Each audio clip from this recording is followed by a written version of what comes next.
Coucou tout le monde, aujourd'hui je reviens avec une nouvelle vidéo, Et si j'étais normale, qui m'a été inspirée par ce livre, Une sexualité à soi, libérée des normes, que je n'ai pas lu, mais qui est un sujet voilà, qui revient assez fréquemment en ce moment pour moi.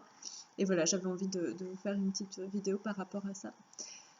Du coup, je suis allée lire la définition d'une norme, alors selon le site CNRTL. Et selon ce site, donc, la norme, c'est un état habituel, régulier, conforme à la majorité des cas. Et en fait, moi, ça me questionne beaucoup parce que souvent, je me dis, en fait, je peux pas savoir la majorité des cas. Je veux dire, je peux pas, ni moi, ni personne d'autre, ni même comment dire, une entreprise qui fait des sondages ou quoi. Enfin, en fait, on peut jamais savoir. On a juste qu'un échantillon de ce qu'on peut observer autour de nous, à qui on peut poser des questions, sachant que potentiellement après les gens répondent bien ce qu'ils veulent. Et du coup, cette histoire de normes, dans le sens est-ce que je suis normale ou pas, est-ce que ce que je fais, ce que je vis, ce que je pense, c'est normal ou pas, je me demande vraiment comment je peux savoir ça, sachant que en plus, souvent, je me trouve anormale par rapport à des sujets qui sont assez tabous. Par exemple, par rapport à l'argent, je vais pas me trouver normale de gagner aussi peu d'argent. Je vais me trouver anormale aussi dans, je sais pas, mon rapport à la sexualité par exemple, dans comment je vis et je construis mes relations intimes, je me trouve anormale de comment je vis mes émotions, je me trouve pas normale de vivre telle ou telle émotion aussi fort, à telle fréquence, etc., etc. Et ça, souvent en plus, je vais le garder pour moi. Parce que comme il y a un sentiment de honte aussi de pas être normal, de pas... ouais, c'est ça, de pas être comme tout le monde, voilà, je vais avoir tendance à le garder pour moi. Et en fait, ces derniers temps, je fais le constat, parce que j'ai des espaces où je me sens en sécurité justement de venir déposer tout ça, des cercles de parole et d'écoute, les tentes rouges, les ateliers d'auto-santé aussi que j'ai avec des femmes sur le territoire ici. Plus je parle de moi, plus je parle de potentiellement ce qui me rend honteuse, mais que finalement je sens que ça me fait du bien de partager. Et plus je me rends compte que, en fait, déjà c'est quelque chose qui est partagé par beaucoup d'entre nous, ce sentiment d'être anormal. Et que finalement, quand je partage comme ça des choses un peu mes hontes ou mes questionnements, mes doutes, ben en fait, je suis vraiment pas toute seule. Souvent, je suis rejointe. Alors, c'est pas forcément au même endroit, mais je veux dire, c'est dans l'esprit en fait de ah mais toi aussi, tu penses que t'es bizarre par rapport à ça. Ah mais toi aussi, tu te questionnes par rapport à ça. Et en fait, ça me fait me rendre compte que finalement, y a pas comment dire. C'est un peu absurde en fait de se trouver anormal. Que je me trouve en tout cas anormal, parce que finalement plus j'en parle de ce que ouais, de ce que je présente chez moi de bizarre ou alors mes complexes, etc., etc., et ben finalement les autres personnes à qui j'en parle, des personnes forcément enfin voilà qui sont de confiance, dans des espaces bienveillants où je me sens vraiment libre d'être moi et de pouvoir déposer ce que je vis, et ben en fait je suis enfin, vraiment j'ai l'impression qu'on est toutes et tous dans le même panier quoi. Et, euh, et ce qui me fait rejoindre aussi une autre, comment dire, une autre réflexion, parce qu'il y a comme un autre penchant de cette définition de la norme. Ça, du coup, je crois que c'est sur le dictionnaire Larousse que je l'ai trouvé.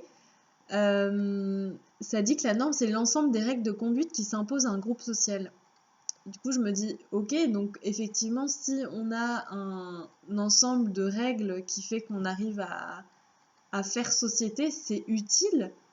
Mais en fait, c'est utile que dans une certaine mesure. Et encore une fois, ce qui va venir toucher vraiment moi, comment je vis les choses, où j'ai envie d'aller, ce que j'ai envie de développer dans ma vie, ce que j'ai envie de développer dans mes relations, que j'ai envie de développer dans ma sexualité, en fait, finalement, ça regarde que moi. Et Après, ce qui rejoint aussi un peu l'idée que l'intime est politique, dans le sens où ce qui se passe dans nos intimités, finalement, ça vient aussi refléter ce qui se passe au niveau sociétal, au niveau, voilà, vue d'ensemble.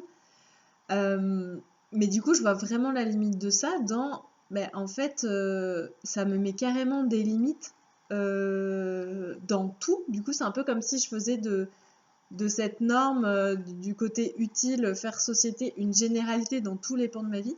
Et du coup, ça me bride, ça me coupe d'une certaine forme de liberté, d'une certaine forme de m'autoriser à être moi, dans mon unicité, dans qui je suis, dans ce qui fait que je suis différente en fait.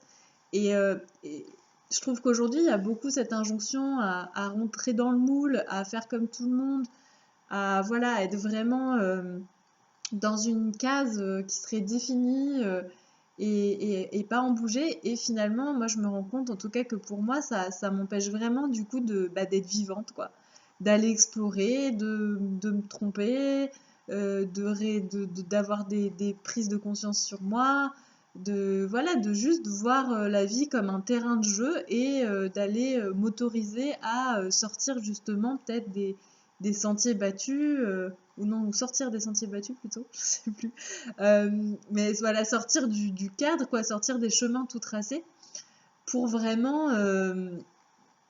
aller là où je sens que j'ai envie d'aller, là où je me sens appelée, là où je sens que mon cœur il a envie d'aller, là où je sens comme un élan naturel.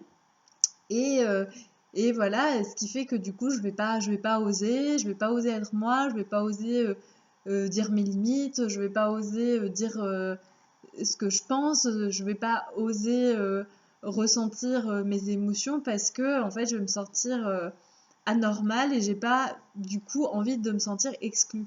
Et ça rejoint un point qui est pour moi hyper important, c'est que ce sentiment d'appartenance, en fait, c'est un sentiment, c'est quelque chose d'archaïque. C'est vraiment depuis que l'humanité est humanité, en fait, on survit grâce aux autres, grâce au groupe. Et aujourd'hui, il y a une réelle, je trouve, une friction entre le modèle de société qui est individualiste, qui nous dit on peut réussir nous-mêmes, faut qu'on vive voilà, dans notre chez nous, faut qu'on se débrouille par nous-mêmes, etc. Et ce besoin d'appartenance, sentiment d'appartenance qui est très fort. Et aujourd'hui, je trouve, en tout cas, moi, je le ressens comme ça, il y a beaucoup, mais si je suis différente, si je suis, je remets ma caméra, si je suis, voilà, pas dans la norme, si je suis bizarre, etc., et ben alors, je vais être rejetée, et du coup, je vais pas survivre, et du coup, je vais mourir. Et c'est comme si aussi des choses que peut-être j'ai vécues dans mon enfance, notamment, ouais, école primaire, collège, étaient gravées et qu'aujourd'hui, il y avait vraiment besoin d'une mise à jour de la moi adulte, de me dire, mais en fait, je peux être moi et je peux m'entourer de personnes qui m'acceptent pour qui je suis, dans mes différences, etc. Et plus je vais m'accepter dans mes différences, et potentiellement plus l'autre va s'autoriser aussi à se montrer dans ses différences. Et finalement, pour moi, c'est quelque chose de très beau qui peut naître d'accueil de l'autre, d'altérité, de vraiment de respect mutuel de qui on est, de là où on est, et juste voilà de se reconnaître pour qui on est et de s'accueillir pour ça. Et ça veut pas dire que forcément tout va me parler d'une autre personne qui va être très différente de moi, mais c'est pas grave en fait. Et c'est pas obligé que je sois compatible avec tout le monde non plus. Il y a vraiment aussi, je pense, ça vient toucher à cette peur cette envie d'être aimé par tout le monde chez moi, et qui du coup voilà a besoin d'être apprivoisée, pareil, de dire en fait c'est pas grave, je vais pas mourir si je suis pas acceptée de tout le monde, si je suis pas aimée de tout le monde. Voilà. Et du coup, en conclusion, moi, c'est ce que j'aime en tout cas me répéter le plus souvent possible, c'est que si du coup je suis pas normale, je suis pas anormale, enfin, ou pour moi la normalité et la normalité c'est la même chose. Parce que du coup, s'il n'y a pas de normes, surtout par rapport à ces choses très, voilà, ces sujets très intimes, bah, il n'y a pas d'anormalité en fait. Et du coup, ça m'invite vraiment à me tranquilliser avec ce que je vis, avec ce que j'ai envie de vivre. Et juste, voilà, de continuer à en parler, de continuer à en échanger et de continuer à ancrer le fait que c'est ok de ne pas être normal, ou c'est ok d'être normal. Enfin, en fait, voilà, c'est la même, les mêmes faces, les deux mêmes faces d'une même pièce. Voilà. Merci de m'avoir écouté et puis à bientôt.